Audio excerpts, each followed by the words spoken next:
What's up? We're deadlifting today. You want to know what day of the week it is? It's deadlift day. That's what day it is. So that's what we're doing.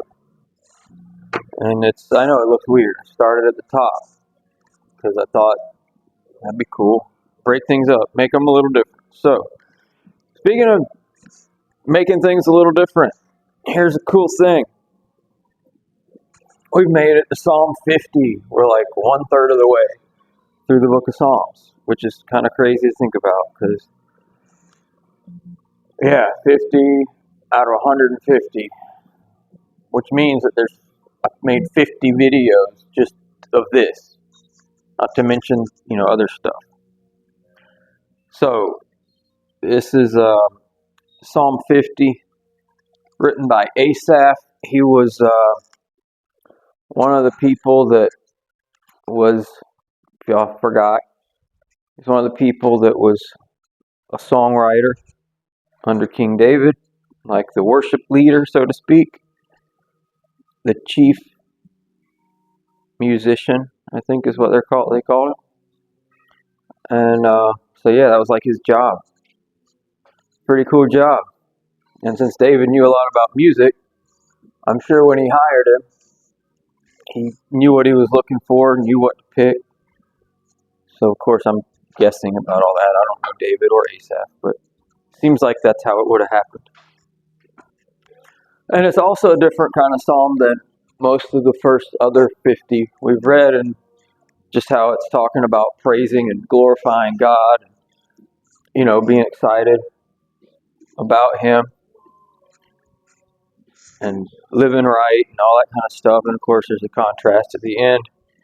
But I just think it's cool how he spends so much time in the beginning just glorifying God for everything and just essentially highlighting how big and bad He is and how He can do and whatever He wants. He has whatever He wants. Seems like we've done a lot these days to tear God down and make Him, I don't know, more like us. Not in the sense of how He does that. In the scripture, He does want us to feel a connection to Him, but then we strip Him all the way down to where He's kind of like one of the guys. All that kind of stuff, and that's not true either.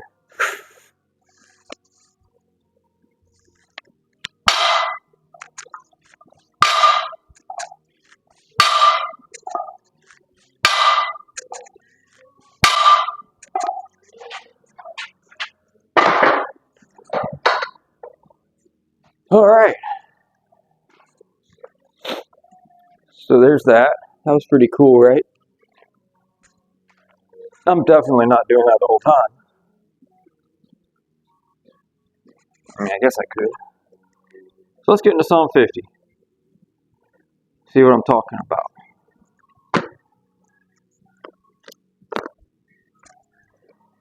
So, starts off. The mighty God. See? Big and bad. Awesome. The mighty God.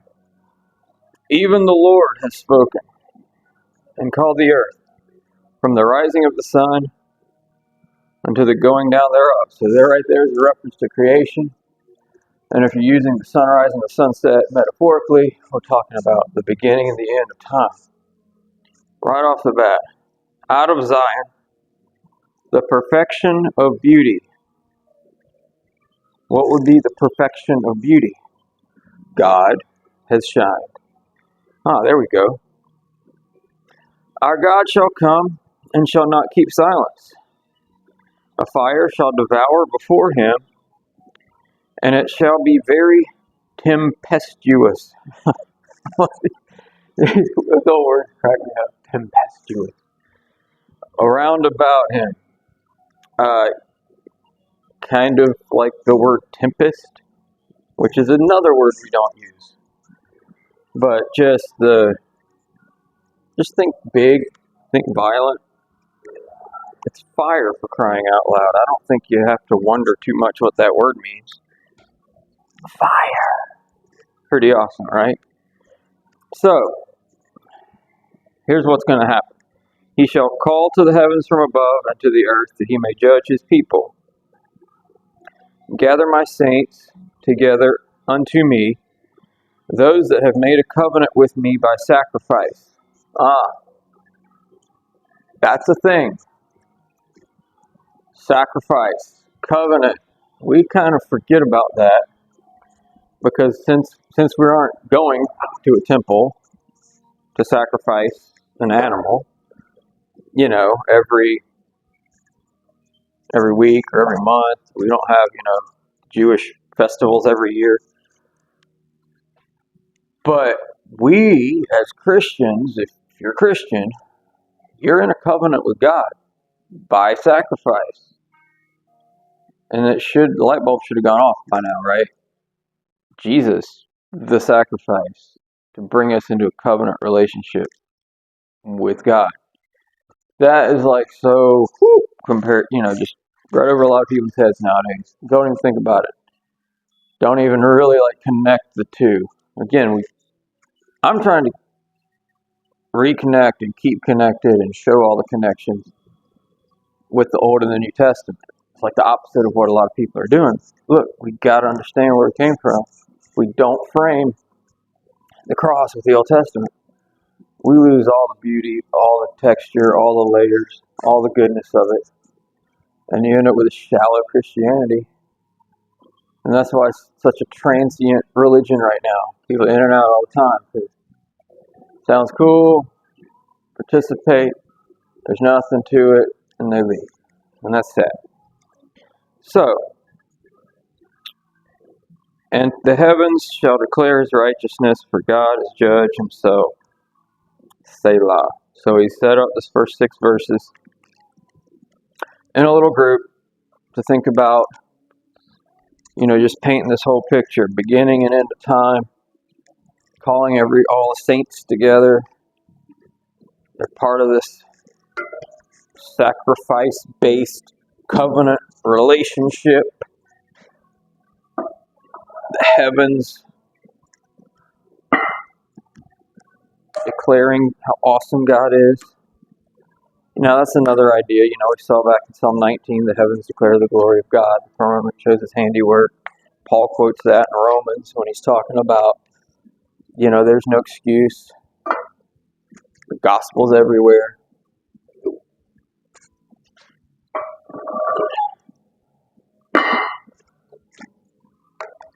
So,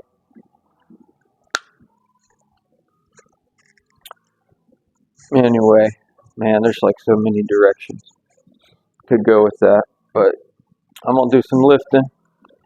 He said Selah, so we're going to stop a minute, think about it. I need to be more cognizant of that word. Because there's a reason, they say what they say, put that at the end. Because, you got to think about what they just said, but what's coming next? What's around the bend from that? So it's sort of like when we talk about taking the scripture in context. We want to make sure we've got the right context before moving forward. At least that's how I'm going to do it. Like I tell my kids all the time, you can do things the wrong way if you want to. When you have your own house. When you're with me, we're doing them the right way. And I say that tongue in cheek, of course. Most of the time.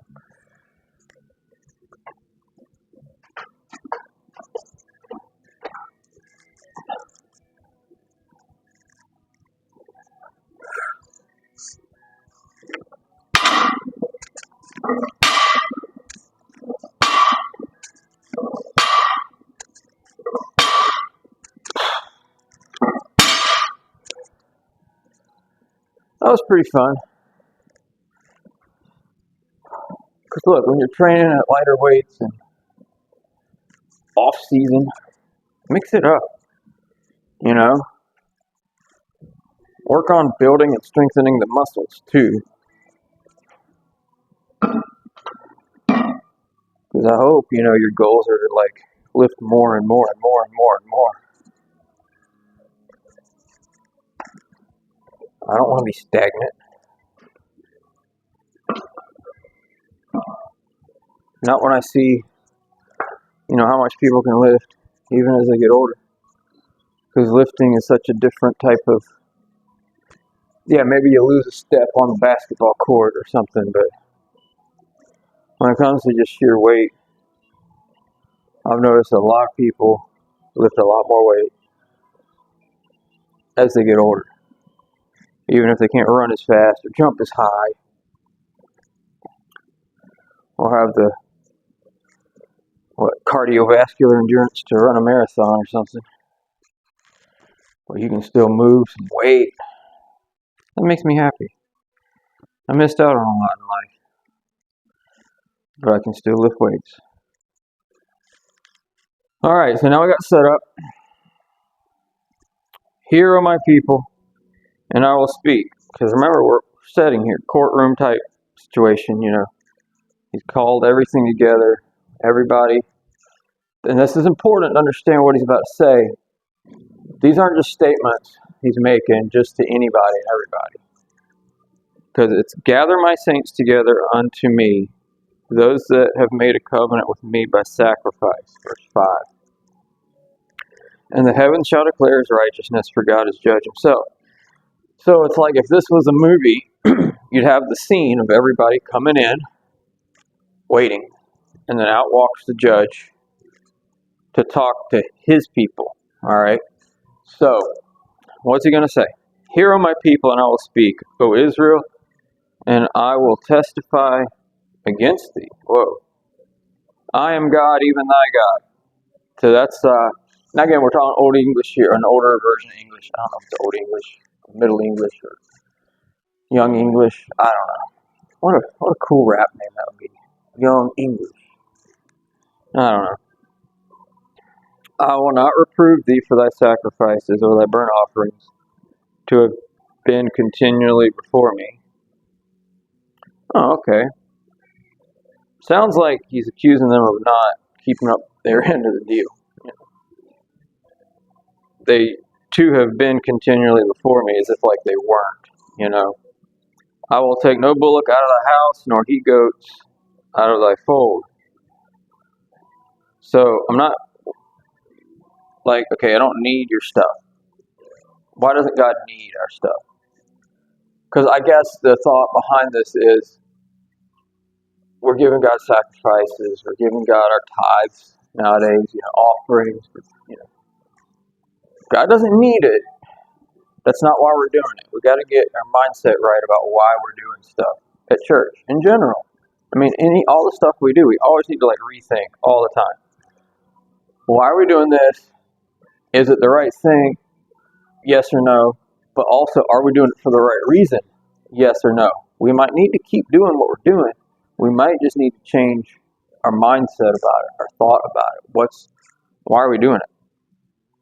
And apparently they were having sort of an issue with this. And God's like, it's not like I need your stuff, because he goes on in verse 10, for every beast of the forest is mine, and the cattle upon 1,000 hills. He's like, I got my own stuff. I don't need your stuff. I know all the fowls of the mountain, and the wild beasts of the field are mine. If I were hungry, I wouldn't tell you, or I would not tell thee. Sorry, I was paraphrasing. My fault. For the world is mine, and the fullness thereof. Will I eat the flesh of bulls, or drink the blood of goats? Offer unto God thanksgiving, and pay thy vows unto the Most High, and call upon me in the day of trouble. I will deliver thee, and thou shalt glorify me. Now, he said a lot there.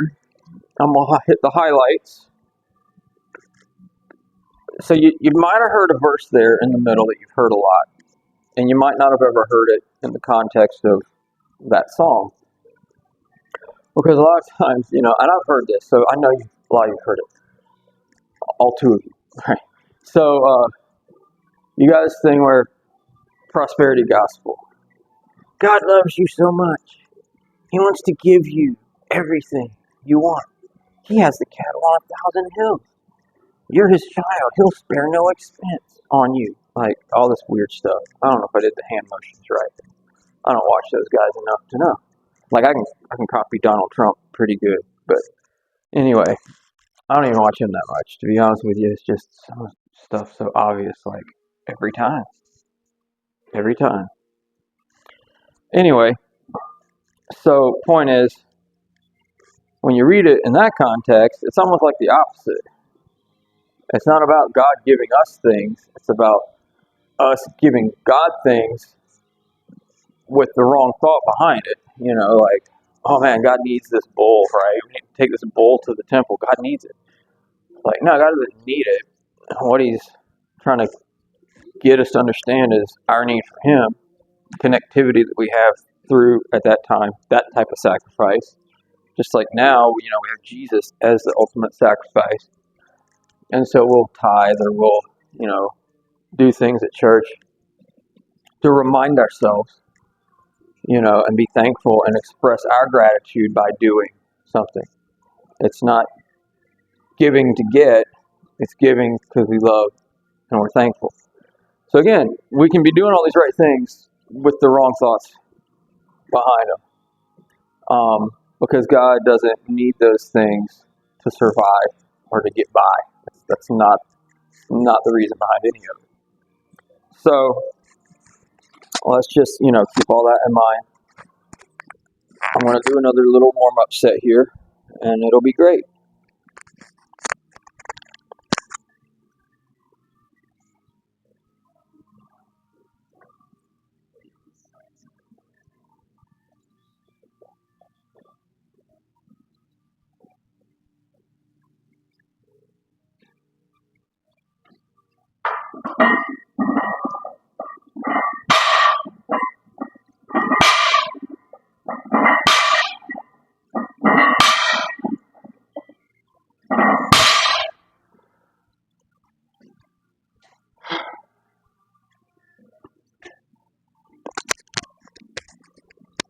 That was a good set. Felt good. Felt really good. Gotta write this down. I'm just kidding. I do this part about every time. Pretty sure I'm not going to forget this. What I do forget is what I did last week. Because, come on, that was last week. What was last week? Ah, there we go. I don't know why I did that, but okay. So I'm going to put 315 on the bar. And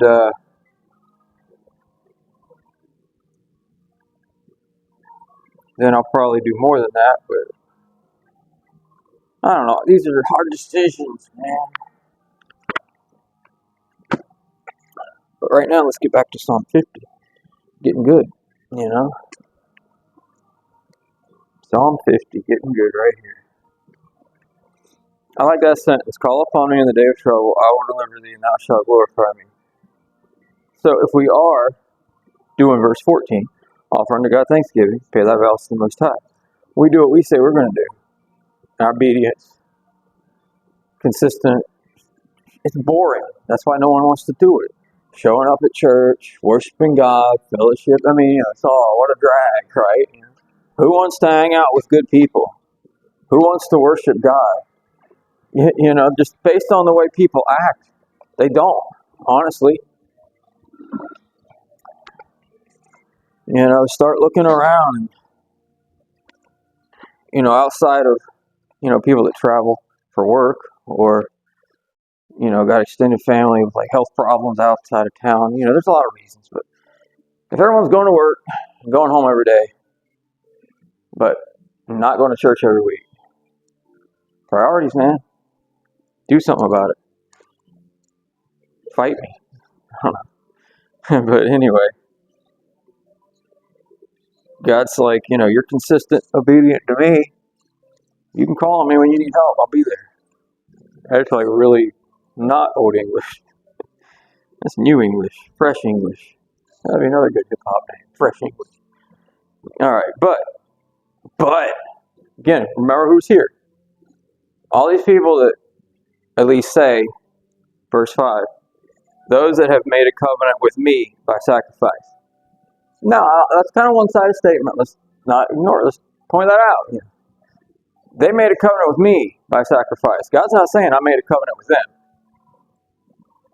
Okay, God didn't say, I made a covenant with them. It's saying here that they made a covenant with me. So now they're going to catch it. If you want to say it that way. But unto the wicked God saith, what hast thou to do to declare my statutes? Or that thou shouldest take my covenant in thy mouth? I mean, God's basically saying, keep my name out your mouth, because you ain't living right. That's harsh. Seeing thou hatest instruction, and casteth my words behind thee. Wow. So again, these people are here because they claim to be part of the church, part of the body, part of Christ, part of God's people. And God's saying, no, you're not. Keep my name out your mouth. When thou sawest a thief, then thou consentest with him, and hast been partaker with adulterers. Thou givest thy mouth to evil, and thy tongue frameth deceit. He's kind of hitting all the Ten Commandments here, if you think about it. From taking God's name in vain, verse 16, talking about, thief, adultery, giving thy mouth to evil, thy tongue frameth deceit. Thou sittest and speakest against thy brother. Thou slanderest thine own mother's son. So in case you were wondering if brother was figurative or literal, guess he's literal here. Your own mother's son. These things thou hast done, as God's still talking here, and I kept silence. People think they get away with stuff. Even back then, they didn't have microwaves back then. We're used to that instant push a button, something happens. But I guess that mindset was still kind of there. I do this bad thing and boom, I'm not struck by lightning. Must be fine to get away with it. These things thou hast done, and I kept silent. Thou thoughtest that I was altogether such an one as thyself. Oh man, you think God's just like you. God's okay with your sin. Nope, not so fast. I will reprove thee and set thee in order before thine eyes. That's pretty. I'm going to set you in order before your own eyes. Now consider this, you that forget God, lest I tear you in pieces and there be none to deliver. Sometimes I read a verse like that. Is there any real elaboration that needs to be done? I'll just read it again. Consider this, ye that forget God, lest I tear you in pieces and there be none to deliver. I think it's enough said. I don't think breaking down those words, we know what those words mean. We know what God's saying. It's that blunt. It's that point blank. That's all there is to it. Then he ends the psalm with, whoso offereth praise glorifieth me, and to him that ordereth his conversation aright will I show the salvation of God. So there's real covenant people and there's fake covenant people. That's one big takeaway we can get from this psalm. And when it comes time to stand before God, he will definitely be drawing that line in the sand and saying, hey, you showed up at church, you were obedient to what I said to do. You group, on the other hand, you can keep my name out your mouth. You're doing everything I said not to do. And you expect me to let you in? I don't think so. And it really is that blunt. And the sad thing is that we don't warn people. It's like we say we love people, but then we don't tell them the truth because we don't want to hurt their feelings. And they carry on thinking they're good when they're not good. And they might not at some level know better in the beginning. And then that just gets reinforced by us not wanting to hurt their feelings or whatever. And that just creates confusion in the body. They're really in the covenant. They're going to want to learn and grow and change anything that's not right. But we're too worried about our standing with our fellow man than we are about our standing with God. So what can you do? Keep preaching. Like, maybe this is a whole metaphor. Maybe this is a metaphor. But me, I work out alone. I preach alone to my phone. I don't think my phone's going anywhere except to dump when it dies. But, sometimes that's what you got to do. There was a time when John the Baptist was alone in the wilderness.